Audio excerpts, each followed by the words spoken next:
रामविलास पासवान की 80वीं जयंती 5 जुलाई को। लोजपा रामविलास ने प्रेस वार्ता में दी तैयारियों की जानकारी। लखनऊ में आयोजित इस प्रेस वार्ता के जरिए लोक जनशक्ति पार्टी रामविलास ने 5 जुलाई को होने वाले रामविलास पासवान की 80वीं जयंती समारोह की तैयारियों की जानकारी साझा की। पार्टी नेताओं ने बताया कि कार्यक्रम को भव्य और ऐतिहासिक बनाने के लिए संगठन स्तर पर व्यापक तैयारियां की जा रही हैं। प्रदेश अध्यक्ष अरविंद पासवान ने कहा कि रामविलास पासवान के सामाजिक न्याय और समानता के विचार आज भी समाज के लिए प्रेरणा हैं। वहीं सभी कार्यकर्ताओं से अधिक लोगों की भागीदारी सुनिश्चित करने की अपील की गई। और आगे जिस तरह से समाज को आगे लेकर के उनकी आवाज़ को उठाने को लेकर के अभी जो बहुत सारे अत्याचार हुए पासवान समाज पर, उन पर भी आगे की रणनीति, उत्तर प्रदेश में आगे की चुनावों की रणनीति पर भी अपने विचारों को जैसे कि अभी आपने बताया विधानसभा के चुनाव होने वाले, तो काफ़ी महत्वपूर्ण ये आगमन रहेगा चिराग जी का। किस तरीके से वो उत्तर प्रदेश में राजनीति को आगे बढ़ाएंगे लोक जनशक्ति पार्टी की? आपको याद होगा जिस वक्त केंद्र में जनता दल की सरकार की गठबंधन की सरकार थी और 13 पासी समाज के लोगों की हत्या प्रतापगढ़ में की गई थी। पहली बार ऐसा हुआ था कि स्वर्गीय रामविलास पासवान जी उस वक्त के प्रधानमंत्री विश्वनाथ प्रताप सिंह जी को भगवान उनकी आत्मा को शांति दे, उनको लेकर के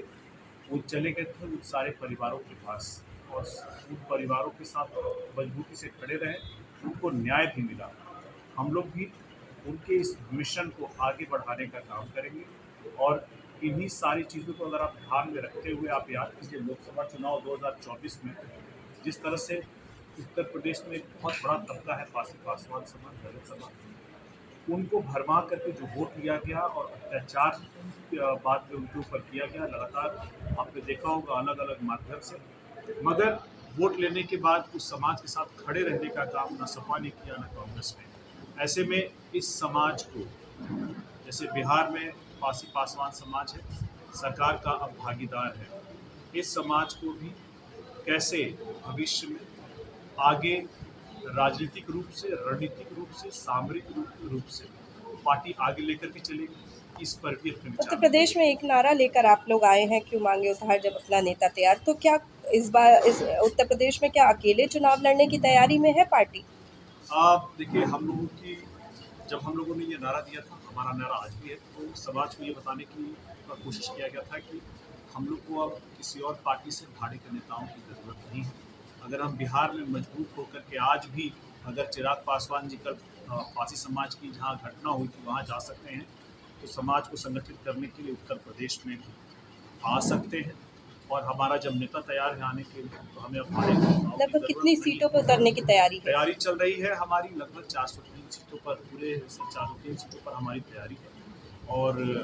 इस तैयारी को लेकर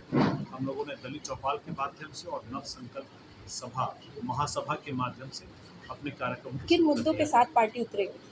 किन मुद्दों के साथ? प्रमुख मुद्दे हमारे जो मूल मुद्दे हों, दलित समाज के मुद्दे हों, ऐसे में सिर्फ दलित समाज ही नहीं, गरीब वंचित समाज जो लोग हैं जिनको किसी तरह से लगता है कि इस पूरे रेस में पीछे छूट गए हैं, उनको भी हम साथ में लेकर के चलेंगे और खास करके जो ऐतिहासिक कुछ ऐसे इश्यूज पीछे हुए हैं जिस पर लेकर के इन समाज का वोट लेने वाले लोग जो चुप हैं, उन मुद्दों पर उनके विचारों को भी रखा जाए।